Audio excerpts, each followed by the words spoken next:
Hello student, आज हम लोग अपने सिलेबस के एक न्यू चैप्टर की स्टार्टिंग करने जा रहे हैं। Chapter is ecosystem. जैसा कि अभी हम सिलेबस की लास्ट यूनिट के बारे में पढ़ रहे हैं, जिसमें जो कम्प्लीटली हमारा इन्वायरमेंट साइंस पर बेस है, ईवीएस पर बेस्ड है। तो इसमें हमने ऑर्गेनिज़म एंड इन्वायरमेंट के बारे में, मीन्स ऑर्गेनिज़म और इन्वायरमेंट में या कह सकते हैं जितने रिलेशनशिप होते हैं या जितने भी ऑर्गेनिज़म आते हैं, उन सभी के बारे में हमने पढ़ लिया है। आज हम पढ़ेंगे इकोसिस्टम के बारे में। इकोसिस्टम मीन्स इकोसिस्टम एक तरह का सिस्टम है जो फंक्शन करता है पूरे इन्वायरमेंट के लिए। So let's start. First of all हम डिफिनीसन देखेंगे, तो यहाँ पर डिफिनीसन दी गई है। Ecosystem is the functioning unit of nature where living organism interact with each other and with their environment. जैसा कि अभी आपने इंटरेक्शन पढ़ा था, means relationship between two organism. अब वहाँ पे पॉजिटिव इंटरेक्शन, नेगेटिव इंटरेक्शन, ये सारी चीज़ें। बट और यहाँ पर हम जब इन्वायरमेंट पढ़ने जा रहे हैं, तो यहाँ पर भी एक टर्म आया हुआ है, interact with each other. Means ecosystem एक ऐसी फंक्शनिंग यूनिट है इन्वायरमेंट की, मीन्स एक इकाई है जो फंक्शन करती पूरे इन्वायरमेंट के मेंटेनेंस को लेके। और इसमें होता क्या है, जो लिविंग ऑर्गेनिज्म होते हैं वो इंटरेक्ट करते हैं एक दूसरे के साथ। मीन्स प्लांट जो एनिमल के साथ इंटरेक्ट करेंगे, एनिमल प्लांट के साथ इंटरेक्ट करेगा, एक प्लांट दूसरे प्लांट के साथ इंटरेक्ट करेगा, एक ऑर्गेनिज्म दूसरे ऑर्गेनिज्म के साथ इंटरेक्ट करेगा। इसके साथ ही एंड विद देयर इन्वायरमेंट, और अपने इन्वायरमेंट के साथ भी वो इंटरेक्ट करते हैं। मीन्स एक ऑर्गेनिज्म है, मान लेते हैं ये ऑर्गेनिज्म हमारा ये एक किसी और लिविंग के साथ भी इंटरेक्ट करेगा, और इसके साथ साथ ही इन्वायरमेंट के साथ भी इंटरेक्ट कर रहा है। और इसी सारी जो फंक्शनिंग है इसकी, जो सिस्टम है ये, इसी को हम क्या कहते हैं, इकोसिस्टम कहते हैं। नेक्स्ट यहाँ पर डेरिवेशन दिया हुआ है, हिस्ट्री दी हुई है। द टर्म इकोसिस्टम आज बहुत ही इम्पॉर्टेंट, ये यहाँ पर एक ऑप्शनल क्वेश्चन बनता है जो इकोसिस्टम बार बार सभी एग्जाम्स में पूछे जाते हैं। द टर्म इकोसिस्टम आज प्रपोज्ड बाय एजी टेंसले। इसको आप ध्यान रखेंगे, जो इकोसिस्टम टर्म था, इकोसिस्टम जो वर्ड है, इसको दिया किसने था, एजी टेंसले ने दिया था। It represents the basic fundamental functional unit of ecology which comprised of the biotic community together with its abiotic environment। फिर से यहाँ पर वही चीज़ बताई जा रही है कि एक तरह की जो है फंक्शनल यूनिट है जो क्या करती है, कंप्राइज करती है बायोटिक कम्युनिटी को, बायोटिक कम्युनिटी मीन्स लिविंग को, और उसके साथ ही किसको, एबायोटिक एनवायरनमेंट को। जैसा यहाँ पर बताया गया, कोई एक जो है हमने यहाँ पर एग्जांपल ले लिया था किसी एक ऑर्गेनिज्म का, उसका लिविंग के साथ और एनवायरनमेंट के साथ, और यहाँ पर वो चीज़ डायरेक्ट कह देगा कि लिविंग जो है वो एनवायरनमेंट के साथ इंटरेक्ट कर रहा है और एनवायरनमेंट लिविंग के साथ इंटरेक्ट कर रहा है। कैसे कर रहा है, इसी का जो फंक्शनल यूनिट है या कह सकते हैं जो इसकी फंक्शनिंग है, वो क्या है, इकोसिस्टम है। नेक्स्ट में हम देखेंगे, यहाँ पर दिया हुआ हमारा इकोसिस्टम के टाइप्स। तो सबसे पहले जो इकोसिस्टम है उसको डिवाइड किया गया है टू टाइप्स में, that is aquatic and terrestrial.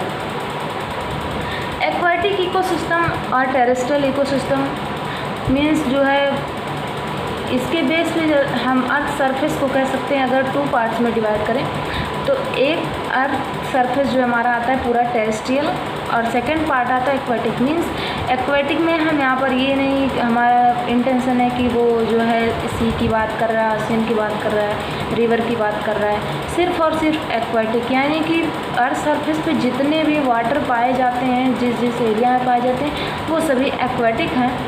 और इसके अलावा जहाँ पर जो है सॉइल है, या कह सकते हैं जहाँ पर समुद्र नहीं है, नदी नहीं है, झील नहीं है, वो सारा सरफेस जो है वो हमारा टेरेस्ट्रियल इकोसिस्टम में आता है। सो फर्स्ट ऑफ ऑल जो इकोसिस्टम को डिवाइड किया गया वो एक्वाटिक और टेरेस्ट्रियल के बेस पर पाया जाता है।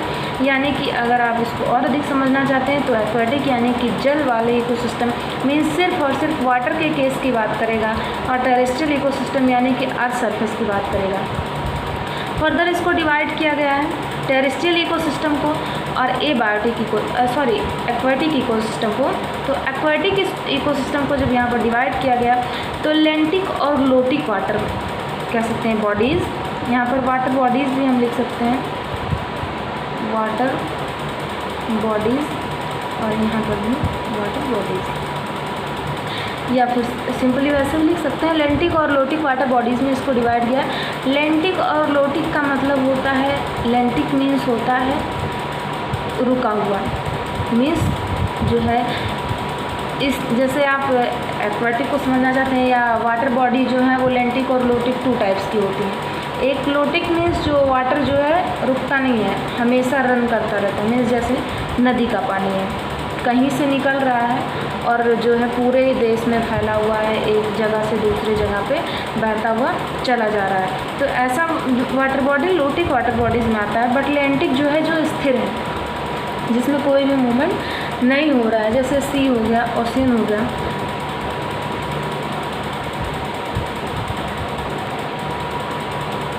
तो यहाँ पर लेंटिक वाटर के केस में यहाँ पर पॉन्ड्स और लेक्स, इसके साथ ही हम यहाँ पर सी को भी रख सकते हैं, सी या ओशियन को भी रख सकते हैं, क्योंकि ये भी जो है लेंटिक वाटर बॉडीज़ के ही एग्जाम्पल हैं। तो यहाँ पर ये सारे एग्जाम्पल दिए हुए लेंटिक वाटर बॉडीज़ के।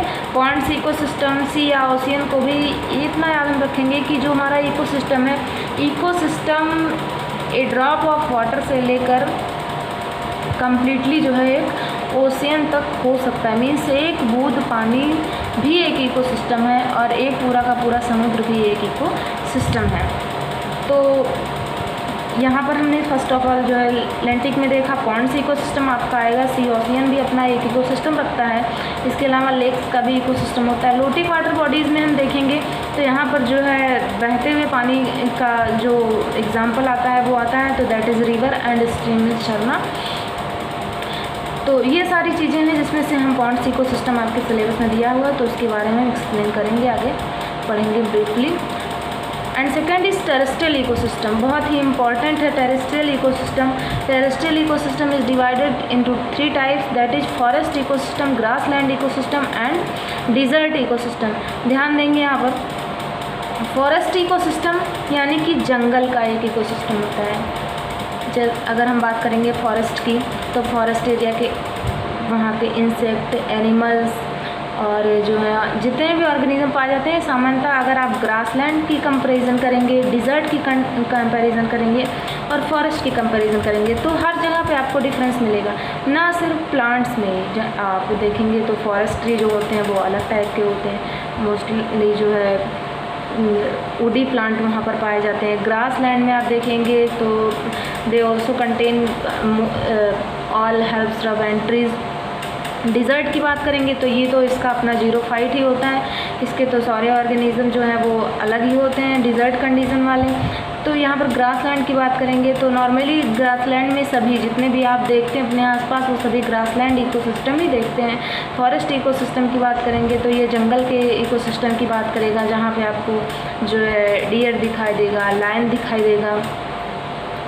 और ग्रासलैंड की बात करेंगे तो मोस्टली यहाँ पर गोट या काउज ये सभी आएंगे, आगे एग्जाम्पल में हम पढ़ेंगे। और लास्ट आएगा डिज़र्ट इकोसिस्टम।